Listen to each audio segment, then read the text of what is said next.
Shalom. Shalom. Puji Tuhan, jemaat Tuhan yang ada di BCW.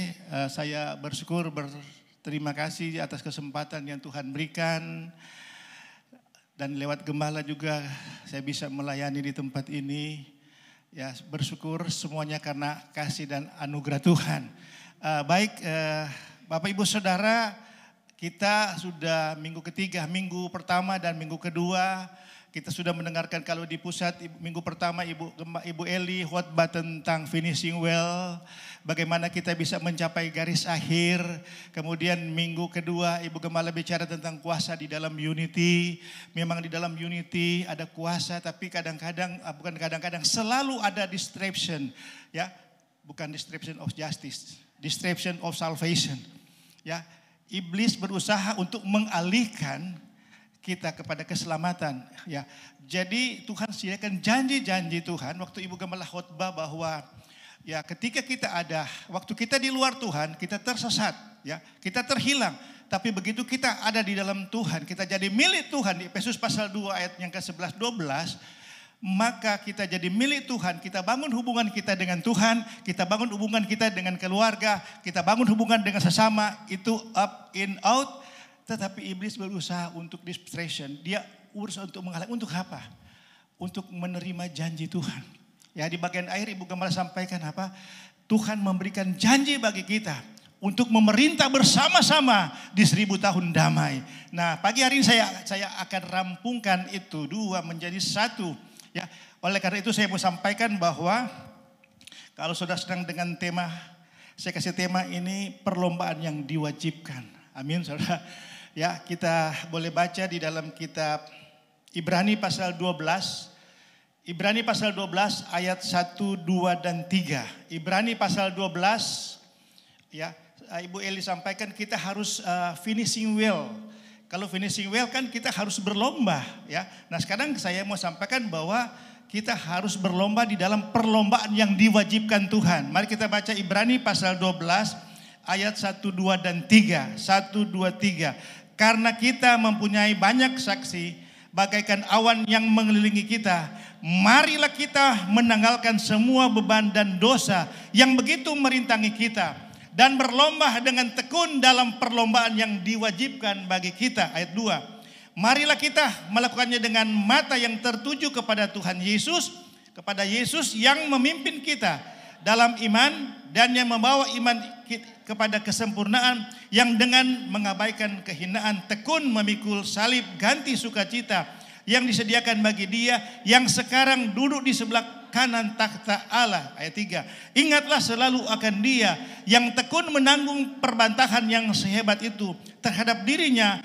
dari pihak orang-orang berdosa, supaya jangan kamu menjadi lemah dan putus asa. Katakan amin. Ya, jadi tema saya perlombaan yang diwajibkan. Nah, Bapak Ibu Saudara, di dalam perjalanan hidup kita sebagai orang Kristen, kita sadar atau tidak sadar bahwa kita semua sudah ada di dalam gelanggang perlombaan. Amin. Ya, kita sudah ada di lintasan perlombaan. Jadi kalau seorang pelari, ya, dia sudah ada di tempat start. Ya, sudah ada di gelanggang, bahkan ada yang sudah mulai lari. Nah, kita juga sebagai orang Kristen, mau tidak mau, kita harus ada di gelanggang perlombaan. Karena apa? Kita ada di dalam perlombaan iman untuk mencapai, merebut, ya, mahkota yang Tuhan siapkan. Di mana? Di garis akhir. Ya, minggu pertama Ibu Heli sampaikan bahwa ada finishing well. 2 Timotius pasal 4 ayat 7 dan 8. Ya, Rasul Paulus katakan, aku sudah mencapai garis akhir. Berarti dia sudah selesai berlomba. Ya, aku telah melakukan pertandingan yang baik. Aku sudah mencapai garis akhir dan aku telah memelihara iman sehingga telah tersedia mahkota kebenaran yang Tuhan siapkan pada waktu kedatangan Tuhan Yesus yang kedua. Makanya pagi hari ini saya mau kombinasikan apa yang dihotbahkan minggu pertama dan janji Tuhan yang disampaikan oleh Ibu Gembala bahwa kita akan memerintah bersama-sama dengan Tuhan kalau kita bisa menyelesaikan pertandingan iman. Amin. Sehingga kita bisa mendapatkan mahkota. Setelah kita mendapat mahkota, kita akan memerintah bersama dengan Yesus sebagai Raja di kerajaan 1000 tahun damai. Makanya hari ini saya mau sampaikan yang pertama. Ya, yang pertama bahwa kita harus ikut berlomba. Sebab kalau kita tidak ikut berlomba, kita akan gagal mencapai garis akhir. Amin. Bahkan kita tidak sampai ke garis akhir kalau kita tidak. Makanya kita harus berlomba. Nah, di sini yang akan kita pelajari apa yang harus kita lakukan dalam mengikuti perlombaan yang diwajibkan. Nah, Alkitab katakan di dalam kitab Ibrani pasal 12 ayat yang pertama dikatakan apa? Kita harus menanggalkan beban dan dosa. Ya, untuk kita bisa berlari, kita bisa berlomba dengan baik. Tanggalkan beban dan dosa. Yang pertama apa yang harus kita tanggalkan? Saya mulai dulu dari dalam. Yang kita harus tanggalkan dulu dosa. Karena dosa itu dari dalam, beban itu dari luar. Ya, dosa itu yang pertama dosa. Mengapa dosa? Karena dosa itu dari dalam. Dari hidup manusia. Sejak lahir kita semua sudah berdosa. Sejak kita melanggar, manusia melanggar perintah Tuhan. Kejadian pasal 2. Sejak saat itu kita menjadi orang yang berdosa. Oleh karena itu kita harus tanggalkan ya dosa yang ada sejak manusia pertama. Karena Alkitab katakan bahwa semua manusia telah berdosa dan telah kehilangan kemuliaan Allah. Roma pasal 3 ayat 23. Sejak saat itu manusia hidup di dalam dosa. Makanya yang pertama supaya kita bisa berlomba, kita harus tanggalkan beban dosa. Nah, beban dosa itu bagaimana cara menanggalkan beban dosa itu? Ada cara yang paling sederhana yang Alkitab katakan adalah bertobat. Ya. Kisah pasal 3:19 Rasul Paulus bilang begini, bertobatlah ya supaya dosamu diampuni, sadarlah dan bertobatlah supaya dosamu dihapuskan. Kenapa? Kalau tidak bertobat, ya, bukan tidak masuk finish lagi. Ya, kita binasa. Lukas 13 ayat 3 bilang kalau kamu tidak bertobat maka kamu akan binasa dengan cara demikian. Jadi di samping kita tidak sampai garis akhir, kita binasa kalau tidak bertobat. Lukas 13 ayat 3, Lukas 13 ayat 5 katakan tidak. Kataku kepada kalau kamu tidak bertobat, engkau akan binasa dengan cara demikian. Sama Lukas 13 ayat 3, Lukas 13 ayat 5 sama. Bagaimana cara bertobat Pak Pendeta? Paling sederhana bertobat yang pertama adalah mengaku dosa. Ini ayat yang tidak asing lagi. 1 Yohanes pasal 1 ayat 9 bilang begini. Jika kita mengaku dosa kita adalah Allah setia dan adil. Dia akan mengampuni segala dosa kita dan menyucikan kita dari segala kejahatan kita. Bukankah yang memisahkan kita dengan Tuhan adalah segala kejahatan kita? Bukankah Tuhan menyembunyikan wajah tidak mendengar doa kita adalah dosa kita? Yesaya 59 ayat 1 dan 2. Yesaya 59 ayat 1 dan 2 bilang tangan Tuhan tidak kurang panjang untuk menyelamatkan. Dan pendengarannya tidak kurang tajam untuk mendengar. Yang membuat kita terpisah antara kita dan Allah ialah apa? Segala kejahatanmu. Dan membuat dia menyembunyikan diri terhadap kamu sehingga ia tidak mendengar ialah dosamu. Jadi inilah yang harus kita tanggalkan. Kejahatan dosa sehingga kita bisa berkenan dan layak di hadapan Tuhan dengan cara bertobat, mengaku dosa. Yang kedua, mengaku Yesus sebagai Tuhan dan Juru Selamat, mengaku dengan mulut, percaya di dalam hatimu. Roma pasal 10 ayat 9. Jika engkau mengaku dengan mulut Yesus adalah Tuhan dan percaya dalam hatimu Allah telah membangkitkan dia orang mati, maka kamu akan diselamatkan. Jadi yang kedua adalah mengaku dengan mulut ya bahwa Yesus adalah Tuhan. Dan percaya di dalam bahwa Allah telah membangkitkan orang mati, maka kamu diselamatkan. Itu yang kedua, percaya ya, mengaku dengan mulut, percaya dalam hati. Dan yang ketiga, menerima dia sebagai Tuhan dan Juru Selamat. Yohanes pasal 1 ayat 12. Jika kita menerima dia, ya, maka kita akan diangkat untuk menjadi anak Allah, yaitu mereka yang percaya di dalam namanya. Tepuk tangan bagi Tuhan. Ketika kita percaya menerima Yesus sebagai Tuhan dan Juru Selamat, maka kita diangkat untuk menjadi anak Allah, yaitu ketika kita percaya di dalam namanya. Ya, kalau kita menerima dia, maka Roh Kudus dan roh kita akan bersaksi. Roma 8 ayat 16. Roma 8 ayat 16 bilang maka Roh Kudus, roh Allah dan roh kita. Roh ini huruf besar. Roh itu bersaksi bersama-sama dengan roh kita bahwa kita adalah anak-anak Allah. Ayat 17, kalau anak Allah adalah kita adalah ahli waris. Ya, ayat 17 bilang, dan jika kita adalah anak, maka kita juga adalah ahli waris. Maksudnya orang-orang yang berhak menerima janji Allah, yang menerimanya bersama-sama dengan Kristus, yaitu jika kita menderita bersama-sama dengan Dia, supaya kita juga dipermuliakan bersama-sama dengan Dia. Maksudnya begini, ikut Yesus harus pikul salib, menyangkal diri, itu yang maksud menderita bersama-sama dengan Tuhan Yesus. Ya, jadi inilah yang pertama yang harus kita tanggalkan, beban dari dalam, yaitu dosa-dosa kita, supaya kita bisa diselamatkan, tidak binasa, bahkan kita bisa mencapai garis akhir. Ya, kemudian yang kedua, apa yang harus kita lakukan untuk berlomba? Beban yang kita tanggung, beban itu yang pertama adalah beban hidup. Ya, beban yang dari luar itu beban hidup. Atlet tidak bisa berlari dalam perlombaan, apalagi pelari 100 meter.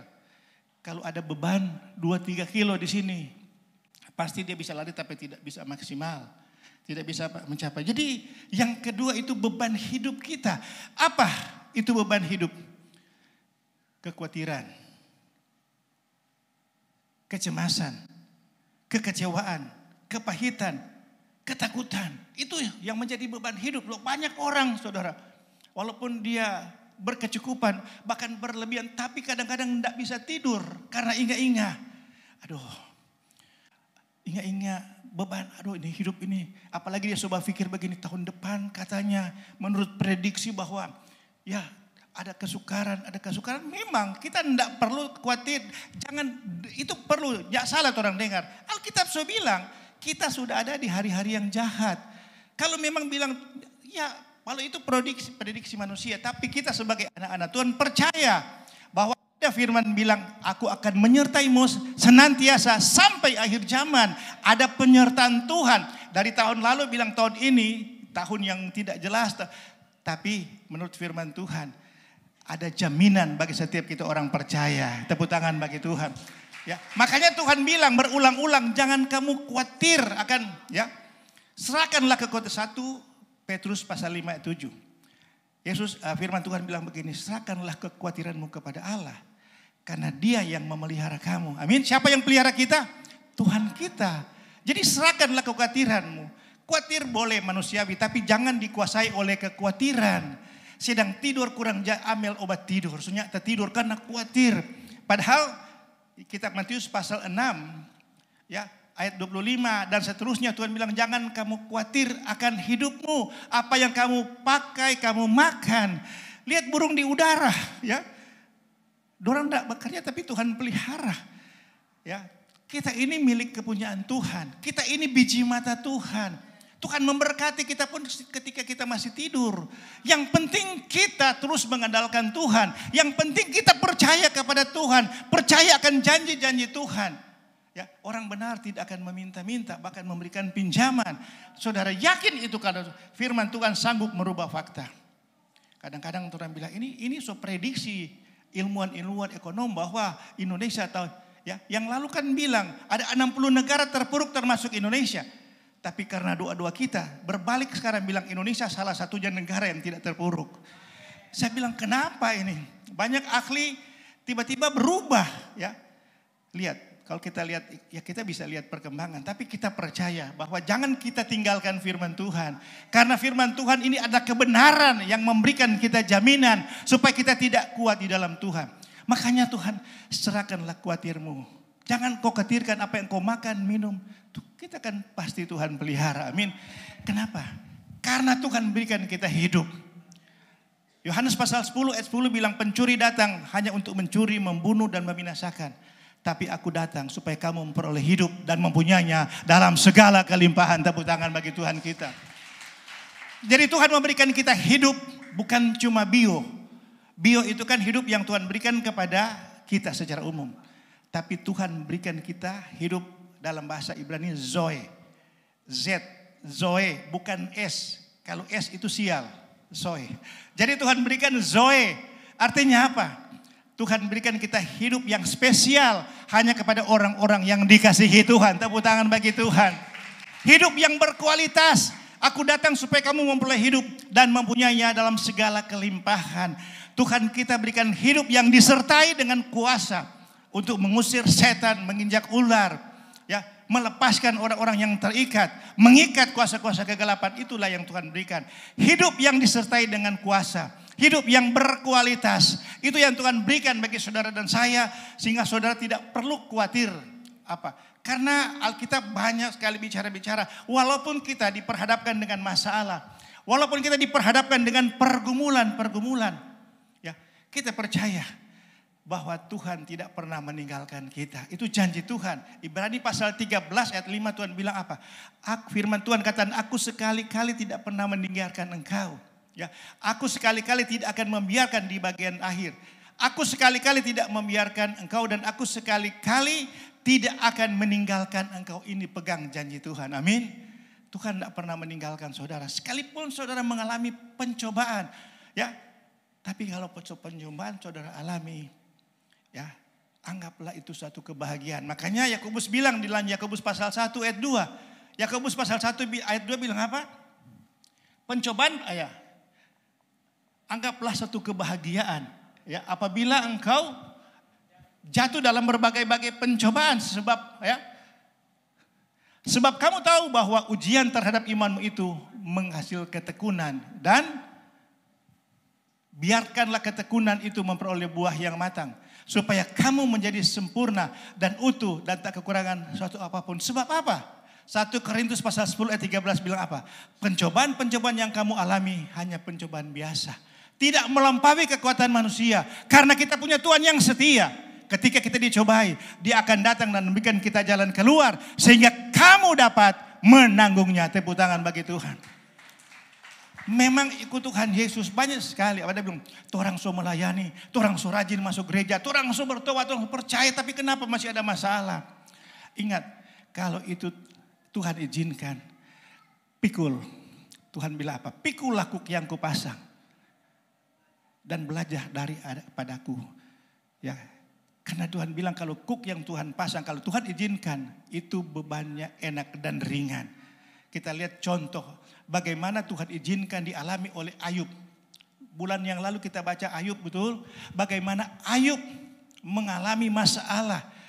Tapi saudara, Ayub tetap bertahan. Melewati seluruh, sebab kita baca luar biasa. Ayub alami, padahal waktu itu Ayub hanya mengenal Tuhan lewat kata orang. Tapi Tuhan izinkan Ayub mengalami masalah. Tapi lihat apa yang Ayub lakukan. Ayub tetap mengucap syukur kepada Tuhan. Ayub sanggup melewati, tapi lihat saudara. Orang-orang yang menderita bersama Yesus, dia mengerjakan kemuliaan yang lebih besar dari penderitaan yang dialami. Apa yang Ayub alami? Di Ayub pasal 42 ayat 5. Tadinya dibilang dengan kata orang aku mengenal, tapi dengan mataku sendiri aku melihat engkau. Lewat peristiwa-peristiwa, kalau Tuhan izinkan untuk kita alami bersama dengan Tuhan, pasti kita bisa mengerjakan, melihat kemuliaan yang Tuhan siapkan bagi saudara dan saya. Kenapa? Penderitaan ringan yang kita hadapi hari ini justru mengerjakan kemuliaan yang Tuhan sediakan bagi saudara. Lebih besar daripada penderitaan yang kita alami. Amin. Jadi inilah saudara yang perlu saya sampaikan, bahwa Tuhan sudah berjanji bahwa aku akan menyertaimu senantiasa sampai akhir zaman. Yang penting kita tanggalkan dosa kita. Kita tanggalkan beban-beban, kekhawatiran, kecemasan. Tuhan bilang jangan takut, aku menyertai engkau. Yesaya 41 ayat 10. Jangan bimbang, aku ini Allahmu. Aku akan meneguhkan, bahkan menolong engkau. Aku akan memegang engkau dengan tangan kananku yang membawa engkau kepada kemenangan. Tepuk tangan bagi Tuhan. Ya. Ini firman Tuhan. Jangan takut, aku menyertai engkau. Suatu situasi apapun itu, Tuhan sudah berjanji. Jangan takut, aku menyertai engkau. Jangan bimbang, aku ini Allahmu. Aku akan meneguhkan, bahkan menolong engkau. Aku akan memegang engkau dengan tangan kananmu, membawa kepada kemenangan. Saudara, hari-hari ini banyak sekali orang yang khawatir dan cemas. Saya bilang sebagai anak Tuhan, Tuhan janji. Ya, di hari-hari yang terakhir memang ada goncangan. Lukas pasal 21 ayat 26 kalau tidak salah. Banyak orang mati karena kecemasan, ketakutan, dan mati stres. Makanya jangan stres. Ya, percaya Ini semua langit akan digoncangkan karena memang kita sudah ada di hari-hari yang terakhir. Ada goncangan-goncangan terjadi. Kalau kita lihat di Lukas pasal 21 ayat 7 dan 9 bilang ini apa? Ya, bangsa bangkit melawan bangsa, kerajaan lawan kerajaan. Ada terjadi gempa bumi yang dahsyat, terjadi penyakit sampar. Itu tandanya bahwa kita sudah ada di hari-hari yang terakhir. Makanya tidak perlu khawatir, ya. Ya, kita sudah ada di hari-hari yang terakhir menjelang kedatangan Tuhan Yesus yang kedua. Makanya saya mau sampaikan, tadi sudah dikatakan bahwa ketiga, bahwa apa yang harus kita tanggalkan. Kedua, sekarang ketiga, apa yang harus kita lakukan dalam mengikuti perlombaan setelah kita menanggalkan dosa, beban dan dosa. Apa yang harus kita lakukan? Ya, di Ibrani pasal 12 ayat yang kedua. Mata kita harus tertuju kepada Tuhan. Ya, apa yang harus kita lakukan? Marilah kita melakukan dengan mata yang tertuju kepada Yesus yang memimpin kita di dalam iman. Setelah kita tanggalkan beban dan dosa kita, biarlah kasonya ada beban, biarlah orang pemata hanya tertuju, hanya fokus kepada Tuhan. Amin, saudara. Jangan melihat apapun yang ada. Ya, lupakan segala beban-beban hidupmu. Biarlah pandangan kita hanya tertuju kepada Yesus yang ada di finish untuk menyerahkan mahkota bagi saudara dan saya. Biarlah pandangan kita hanya tertuju, hanya fokus kepada Tuhan. Kalau mau berhasil kita butuh, ya, dengan apa? Dikatakan apa? Marilah kita melakukan dengan mata yang tertuju kepada Yesus yang memimpin kita di dalam iman, yang membawa iman kita itu kepada kesempurnaan. Iman itu apa, saudara? Tertuju kepada Tuhan. Ya, iman itu apa? Iman itu timbul dari pendengaran. Dan pendengaran akan apa? Firman Kristus. Roma pasal 10 ayat 17. Ya, mata tertuju butuh iman. Iman itu apa? Iman adalah, ya, iman timbul dari pendengaran dan pendengaran akan firman Kristus. Makanya mari kita lebih banyak lagi suasana yang terjadi apapun hari-hari ini. Mari kita baca firman Tuhan dengan teratur. Amin, saudara. Kalau saudara mau berhasil dan mau beruntung, Yosua bilang begini, Yosua pasal 1 ayat 8. Jangan engkau lupa memperkatakan Taurat ini, tapi renungkanlah itu siang dan malam, supaya engkau akan bertindak hati-hati seperti apa yang tertulis di dalamnya, supaya dengan demikian perjalananmu akan berhasil dan engkau akan beruntung. Tepuk tangan bagi Tuhan. Jadi kita butuh firman Tuhan. Iman timbul dari pendengaran, pendengaran akan firman Tuhan. Di kitab Mazmur pasal 1 ayat 2 bilang apa? Berbahagialah mereka yang kesukaannya Taurat Tuhan, yang merenungkannya itu siang dan malam. Ia akan seperti pohon yang ditanam dan sungai dan berbuah pada musimnya dan tidak akan layu daunnya, dan apapun yang diperbuatnya berhasil. Amin, saudara. Jadi mari Bapak Ibu Saudara, karena firman adalah kekuatan Allah untuk menyelamatkan setiap orang percaya. Roma pasal 1 ayat 16 bilang begini. Rasul Paulus bilang begini, aku punya keyakinan yang kokoh di dalam Injil. Karena Injil adalah kekuatan Allah untuk menyelamatkan setiap apa? Orang percaya. Pertama-tama orang Yahudi, tetapi juga orang Yunani. Ada yang bilang, Pak Pendeta, itu orang-orang Manado. Kenapa cuma orang Yunani? Saudara baca terjemahan firman Allah yang hidup bilang apa? Pertama-tama orang Yahudi dan juga bangsa-bangsa lain, termasuk bangsa Indonesia dan kita yang ada di Manado. Tepuk tangan bagi Tuhan. Ya, saya sempat kaget. Bapak, di Alkitab bilang pertama-tama orang Yahudi, kemudian orang Yunani. Not orang dang, kita bilang sabar. Alkitab ini ada terjemahan, berbagai macam terjemahan. Ada di King James Version, kemudian diterjemahkan dalam bahasa Indonesia masa kini, firman Allah yang hidup, banyak terjemahan. Kita lihat referensi, karena Alkitab sumbernya hanya satu, bahasa Ibrani dan bahasa Yunani. Diterjemahkan dalam bahasa Inggris, diterjemahkan dalam bahasa Indonesia, dan dalam berbagai versi. Jadi begitu kita lihat, oh maksudnya pertama-tama bangsa Yahudi, kemudian bangsa-bangsa lain, termasuk bangsa Indonesia dan orang yang ada di Manado. Amin. Itulah makanya kita harus rajin membaca firman Tuhan. Karena firman itu adalah kekuatan Allah untuk menyelamatkan kita. Kalau orang yang baca firman, jangan coba-coba mengusir setan. Saudara, 1 Petrus pasal 5, pasal 2 ayat 1 Petrus pasal 5 ayat 8. Sadarlah dan berjaga-jagalah, ya. Lawanmu si iblis berjalan keliling sama seperti singa, mengaung-ngaung dan mencari apa? Mencari orang yang dapat ditelannya. Coba yang rasa orang boleh angkat tangan. Yang rasa orang, ya ada yang bukan orang? Itu yang dicari iblis. Ya, mencari orang untuk ditelan. Tapi ayat 9, jangan khawatir, jangan takut. Ayat 9 bilang apa? Ayat 9. Lawanlah dia. Ayat 9. Lawanlah dia dengan apa? Iman yang teguh. Tepuk tangan begitu. Dengan firman Tuhan. Ya, kenapa saudara? Kalau torangnya iman, waktu torang usir setan, torang teking, keluar dalam nama Yesus. Dia bilang begini, apa? Iblis aku kenal, Yesus aku kenal. Paulus ngana siapa? Sama-sama mau baku usir. Jadi saudara jangan coba-coba usir kalau torang belum lahir baru. Kalau torang tidak baca firman, jangan coba-coba. Iblis lebih tua dari dunia ini. Yesus saja dicobai, apalagi cuma Roni Luntungan. Mau lawang deng karate itu masa lalu. Tuhan bilang lawanlah dia dengan iman yang teguh. Dengan pedang roh yaitu firman Tuhan. Amin saudara. Tidak usah takut sekarang. So ada apa? So ada pedang roh.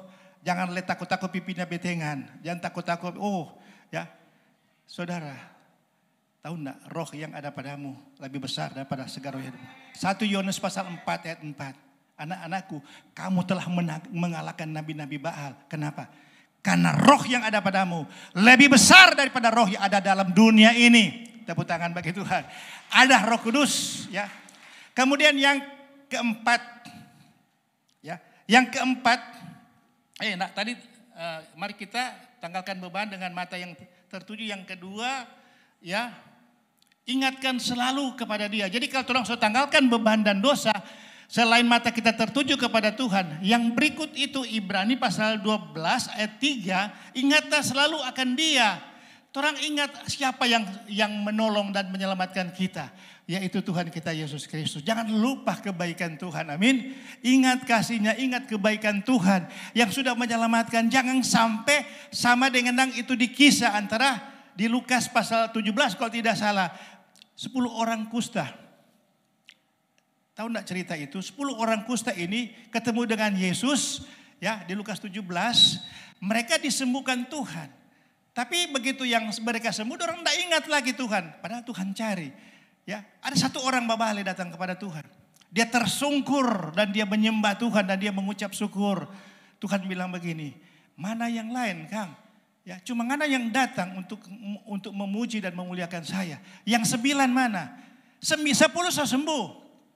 Ya, tapi cuma satu yang babale. Tuhan cari dorang. Di manakah yang 9 orang itu? Tahukah saudara, Tuhan bilang berdirilah ya, imanmu telah menyelamatkan saudara. Jadi saudara, yang 9 orang itu sembuh. Tapi terasa orang karena kusta, mungkin ada sisa-sisa begini. Tapi yang satu ini, dia mendapatkan berkat ganda. Ya, dia mendapatkan spesial berkat double. Kalau yang 9 itu berkat kesembuhan. Tapi yang satu ini, berkat kesembuhan dan berkat keselamatan. Tepuk tangan begitu. Lihat, orang yang ingat Tuhan, apalagi dia menyembah dan mengucap syukur kepada Tuhan. Tuhan bilang begini, ngana sudah disembuhkan dan ngana sudah diselamatkan. Buat apa disembuhkan kalau kita binasa? Yang 9 itu dapat berkat umum. Karena orang datang berseru kepada Tuhan, Tuhan sembuhkan. Tapi nyana ingat Tuhan sudah sembuhkan. Yang satu ingat Tuhan, dia datang dan dia tersungkur. Alkitab katakan dia tersungkur menyembah dan mengucap syukur kepada Tuhan. Bilang begini, imanmu telah menyelamatkan saudara. Luar biasa. Mari kalau orang sudah menikmati kebaikan Tuhan, ingat kebaikan Tuhan. Maksudnya apa? Supaya orang selalu mengucap syukur kepada Tuhan. Ingat kebaikan yang Tuhan sudah berikan bagi saudara dan saya. Terlalu banyak saudara Tuhan berikan. Bahkan keselamatan yang Tuhan janjikan bagi kita. Bagi saudara, dia penuhi dan dia berikan bagi saudara. Kalau saudara ada sampai hari ini. Saudara, itu bukan karena kekuatan. Itu karena kasih karunia Tuhan. Saudara bisa diselamatkan. Kalau sebetulnya yang tanggung dosa kita di kayu salib orang. Tapi Tuhan tanggung. Tuhan tebus. Ya, 1 Korintus pasal 6 ayat yang ke-20. Dia bayar orang pedosa dengan harga lunas dibayar. Ya, makanya muliakan Tuhan dengan tubuhmu. Ya, apa yang harus kita berikan? Tubuh ini milik Tuhan. Kalau orang tidak pergunakan tubuh ini untuk apa? Ya, untuk menjadi persembahan yang hidup yang kudus. Pergunakan tubuh ini untuk kita memuji dan menyembah Tuhan. Kita berikan, ingat kebaikan Tuhan apa yang harus kita lakukan. Carilah dahulu kerajaan Allah dan kebenarannya. Bangun pagi harus cari dulu Tuhan. Dahulukan dulu Tuhan. Berikan dulu yang terbaik bagi Tuhan lewat apa? Penyembahan kita harus naik di atas Tuhan. Kita harus ada penyembahan. Karena Tuhan mencari penyembah-penyembah di akhir zaman ini. Penyembah-penyembah benar yang menyembah Dia dalam roh dan kebenaran. Mari gunakan waktu untuk bangun hubungan kita dengan Tuhan. Ya, Ibu Gembala katakan itu kita bangun hubungan dengan Tuhan lewat apa, saudara? Lewat pujian dan penyembahan kita. Ada mesbah kita. Setiap pagi apa yang harus kita dahulukan. Tuhan mengajarkan bahwa Markus pasal 1 ayat 35, dia pagi-pagi benar. Dia sudah pergi ke tempat yang sunyi dan berdoa. Saudara, Tuhan mau merindukan saudara ada dalam hadirat Tuhan. Setiap hari mendahulukan Tuhan. Cari dulu kerajaan Allah dan kebenarannya, itu firman Tuhan. Maka apa? Semuanya itu akan ditambahkan kepadamu. Tuhan luar biasa. Yang so ada Tuhan bilang apa? Semuanya akan ditambahkan bagi saudara. Kalau kita apa? Mendahulukan Tuhan. Memberikan yang terbaik dengan Tuhan. Mengasihi Tuhan. Lihat. Orang yang mengasihi Tuhan. Tuhan turut bekerja mendatangkan kebaikan. Roma 8 ayat 28 bilang apa? Kita tahu sekarang bahwa Allah turut bekerja dalam segala hal untuk mendatangkan kebaikan bagi siapa? Orang yang mengasihi Tuhan. Amin. Orang yang mencari Tuhan, orang yang mendatang berarti orang yang mengasihi Tuhan. Maka Allah turut bekerja dalam segala sesuatu untuk mendatangkan kebaikan. Yang kedua saudara, kalau kita mengutamakan mencari Tuhan lewat firman Tuhan. Apa yang kita pernah lihat dengan mata. 1 Korintus pasal 29. Apa yang tidak pernah timbul di dalam hati. Ya, dengar dengan mata, dengar dengan telinga. Ya, apa yang tidak pernah lihat dengan mata, dengar dengan telinga, bahkan timbul di dalam hati. Semuanya bukan sebagian. Disediakan Tuhan bagi siapa? Mereka yang mengasihi Tuhan. Amin. Tepuk tangan bagi Tuhan. Hanya orang-orang yang mengasihi Tuhan itu yang mau mencari Tuhan. Mendahulukan Tuhan, mengutamakan Tuhan. Dan Tuhan sediakan saudara. Semua yang tidak pernah kita lihat dengan mata, yang tidak pernah kita dengar dengan telinga, bahkan timbul dalam hati. Bukan cuma sebagian. Semuanya Tuhan sediakan bagi mereka yang mengasihi Tuhan. Amin. Dan yang terakhir saudara, finishing well ini, kalau semua kita sudah lakukan, kita akan menerima mahkota. Wah, ini luar biasa. Ada 5 mahkota yang Tuhan sudah siapkan bagi kita. Ya, mahkota yang pertama adalah mahkota kehidupan. Ya, mahkota kehidupan yaitu di dalam kitab Wahyu pasal 2 ayat 10. Wahyu pasal 2 diberikan kepada orang-orang yang tahan uji dan setia mengikuti Yesus.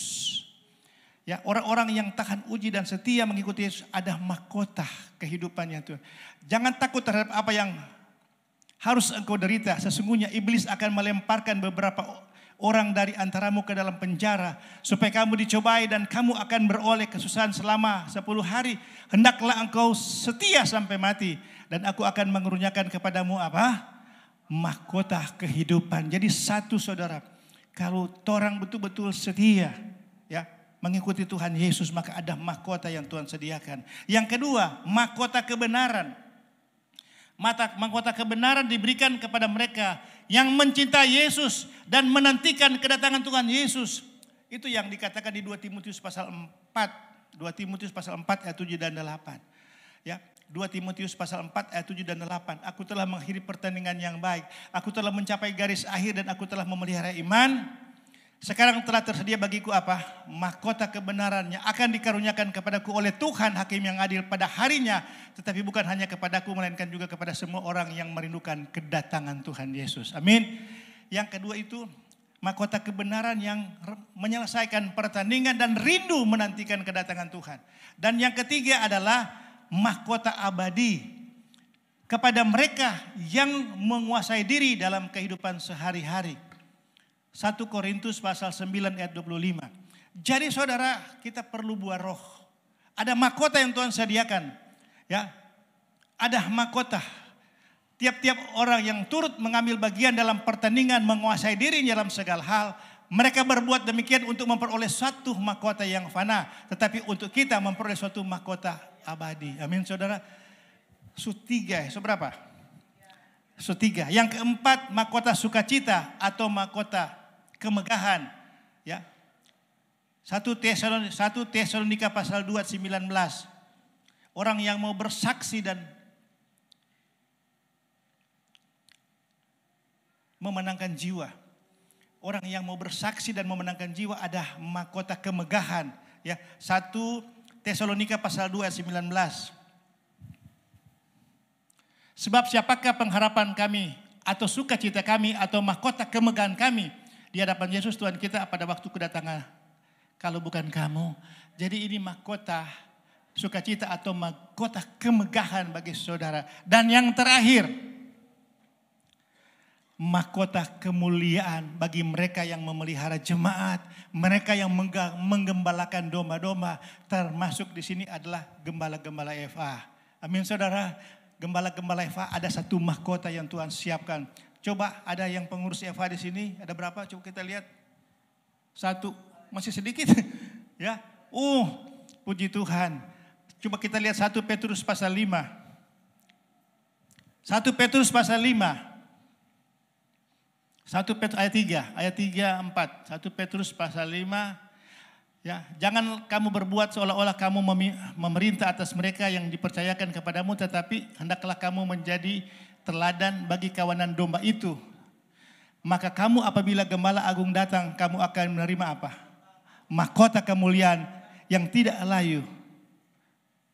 Amin saudara. Tapi sebetulnya yang sudah selesai, tapi saya tambahkan sedikit. Ini mahkota ini dia mau terima di mana? Ya, mahkota kemuliaan ini terima di mana? Di kursi, di apa? Di KPK, di depan KPK. Tapi bukan KPK yang ada di Kuningan. Bukan Komisi Pemberantasan Korupsi. Tapi mahkota ini kita terima di mana? Di kursi pengadilan Kristus. Kursi pengadilan Kristus di mana? Pada waktu orang-orang percaya sudah diangkat dulu. Ya, mungkin 5 menit saya sampaikan. Makanya untuk mendapatkan mahkota ini kita harus menjaga hidup kita ya pada waktu kedatangan Tuhan. Sebab mahkota kemuliaan ini kita diterima bersama-sama dengan orang-orang percaya setelah ada pengangkatan. Jadi mahkota kemuliaan, mahkota 5 ini diterima pada waktu kita sudah diangkat bersama-sama dengan Tuhan Yesus. Bukan sekarang. Mahkota kemuliaan ini diterima pada waktu ada pengangkatan gereja. Makanya kita harus tahu sedikit tentang urutan kedatangan Tuhan Yesus. Makanya saya katakan bahwa sebetulnya perlu waktu panjang untuk menjelaskan tentang kedatangan Tuhan. Saudara tahu enggak? Saudara, kita sudah ada di hari-hari yang terakhir. Kedatangan Tuhan Yesus sudah sangat-sangat dekat. Bicara kedatangan Tuhan Yesus di Alkitab ini, Perjanjian Baru 7.959 ayat. Ya, 260 pasal. 318 kali bicara tentang kedatangan Tuhan. Itu bukan hal yang itu serius. Apalagi setiap orang perjamuan, Ibu Gembala bilang begini. 1 Korintus pasal 11 ayat 26. 1 Korintus pasal 11 ayat 26 bilang begini. Pada waktu kamu makan roti dan minum cawan ini, kamu memberitakan apa? Kematian sampai ia datang. Ya. Ibrani pasal 10 ayat 25. Ibrani pasal 10 ayat 25 bilang apa saudara? Ya, jangan kamu menjauhi diri dari pertemuan-pertemuan ibadah kita seperti dilaksanakan oleh beberapa orang. Tentunya Jabaiku ini. Tetapi marilah kita saling menasihati dan semakin giat melakukannya menjelang apa? Hari Tuhan yang sudah mendekat, saudara. Jadi ada 318 kali. Ya, di 1 Tesalonika pasal 5 ayat 23. 1 Tesalonika 5 ayat 23. Semoga Allah damai sejahtera menguduskan kamu. Semoga roh dan jiwamu terpelihara sempurna tanpa cacat pada kedatangan Yesus Kristus Tuhan kita. Jadi kedatangan Tuhan Yesus itu saudara serius loh. Ya, di dalam Alkitab di Wahyu pasal 22, Wahyu itu cuma 22 pasal. Ayat 7, ayat 12 dan ayat 20 coba kita lihat sedikit ya. Wahyu 22 ayat 7. Wahyu 22 ayat 7 bilang apa? Sesungguhnya apa? Aku datang segera. Berbagai orang yang menuruti perkataan nubuat kitab ini. Ayat 12. Sesungguhnya aku datang segera dan aku akan membawa upahku untuk membalaskan kepada setiap orang menurut perbuatannya. Ayat 20. Ayat 20. Ia yang memberi kesaksian tentang semuanya ini berfirman, ya, aku datang segera. Amin, datanglah Tuhan Yesus. Saudara tahu enggak? di sebelah situ ada nak 21. Kalau dia bilang begini, coming soon, 2 minggu so ada. Kan datang segera itu kan coming soon, aku datang segera. Kok ada bilang, Pak, Nokia Padang Tuhan belum datang. Dari orang sekolah minggu, orang so dengar Tuhan datang. Tahu enggak Bapak Saudara? Tuhan tidak pernah lalai menepati janjinya. Ya, 2 Petrus pasal 3 ayat 8. Tuhan datang bukan karena dia lalai. Tuhan tidak mau orang-orang binasa. Karena masih banyak di luar sana yang belum bertobat. Ya, Tuhan bukan lalai. Dia supaya tidak ada orang yang binasa. Tuhan sementara ulur dulu supaya semua orang ada di persekutuan, ada beribadah. Ya, Tuhan tidak lalai menepati janjinya sekalipun ada orang yang menganggap sebagai kelalaian, tetapi ia sabar terhadap kamu karena ia menghendaki supaya apa? Jangan ada yang binasa melainkan supaya semua orang berbalik dan bertobat.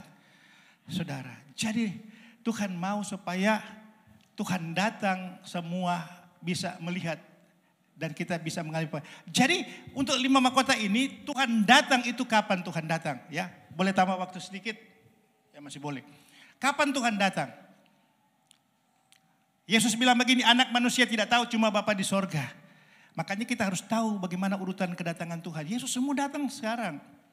Ya, ada tanda di Alkitab bilang begini. 1 Tesalonika pasal 4 ayat 16. 1 Tesalonika pasal 4 ayat 16 bilang, waktu tanda diberi, penghulu malaikat berseru, sangkakala Allah berbunyi, maka Tuhan sendiri akan turun dari sorga, betul?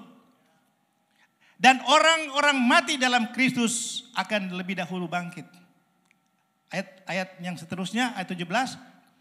Sesudah itu kita yang hidup, yang masih tinggal akan diangkat bersama-sama dengan mereka dalam awan menyongsong Tuhan di angkasa. Demikianlah kita akan bersama-sama dengan Tuhan. Jadi kedatangan Tuhan Yesus yang kedua, belum kiamat ini. Waktu tanda diberi dia akan datang. Menjemput gereja Tuhan, menjemput mempelai. Orang-orang yang mati dalam Tuhan dibangkitkan. Dan kita semua yang hidup diubah dalam sekejap. Diubah dalam tubuh kemuliaan. Menyongsong Tuhan di angkasa. Setelah terjadi pengangkatan, baru kita menerima mahkota. Tetapi setelah kita diangkat, antikris ini memerintah. Tahu enggak Pak, antikris itu sudah ada hari ini. Ya, tapi ada yang menahan dia untuk memerintah. Siapa yang menahan dia? Roh Kudus. Gereja Tuhan. 2 Tesalonika pasal 2 ayat 6. Coba kita lihat sebentar. 2 Tesalonika pasal 2 ayat 6 dan 7. Ya, ada yang menahan antikris itu. Kedurhakaan itu antikris. Ya. Sebab memang dan sekarang kamu tahu apa yang menahan dia sehingga ia baru akan menyatakan diri pada waktu yang ditetapkan baginya. Ayat 7. Karena secara rahasia kedurhakaan telah mulai bekerja, tetapi sekarang masih ada yang menahan. Kalau yang menahannya itu telah disingkirkan, kalau yang menahan itu sudah diangkat, pada waktu itulah si pendurhaka baru menyatakan dirinya. Tetapi Yesus akan membunuhnya dengan nafas mulutnya dan akan memusnahkannya kalau ia datang kembali. Itu di perang Harmagedon. Jadi waktu Yesus datang kedua kali, ya, dia menjemput gereja Tuhan. Orang-orang percaya diangkat, baru dia memerintah. Antikris itu sudah ada hari ini saudara. Ada yang bilang, betul. Ayat-ayat yang bagian terakhir. 1 Yohanes pasal 2 ayat 18. Supaya kita tahu antikris itu sudah ada. 1 Yohanes pasal 2 ayat 18. 1 Yohanes pasal 2. Anak-anakku, waktu ini adalah waktu yang terakhir. Dan seperti yang telah kamu dengar, seorang antikristus akan datang. Sekarang telah bangkit banyak antikristus. Itulah tandanya bahwa waktu ini adalah benar-benar waktu yang terakhir. Jadi Bapak Saudara, antikris sudah ada tapi dia belum bisa berkuasa. Nanti setelah orang percaya, gereja diangkat. Selama 3,5 masa dia akan berkuasa. Saudara kalau perlu penjelasan lebih jauh, saudara bisa ikut SOM. Ini materi second coming. Memang kalau saya jelaskan ini masih 1 jam lagi. Ya, tapi inilah gambaran bahwa mahkota ini setelah orang-orang percaya diangkat, kita akan menerima mahkota. Yaitu Yesus hakim dan yang adil akan menerima. Jadi Yesus yang sebagai hakim akan memberikan mahkota bagi saudara dan saya. Orang-orang yang percaya, orang-orang yang dibangkitkan. Kenapa? Karena kita akan dihakimi. Tapi dengar baik, penghakiman bagi orang percaya bukan penghukuman. Ibrani pasal 9 ayat 27 bilang begini, manusia ditetapkan hidup, setelah itu mati dan dihakimi. Tapi saudara jangan perlu takut kalau orang percaya, penghakiman bagi orang percaya itu bukan penghukuman. Amin. penghakiman bagi orang percaya untuk menerima mahkota yang Tuhan sediakan bagi saudara dan saya. Amin. Tuhan Yesus memberkati. Tepuk tangan bagi Tuhan. Mari kita akan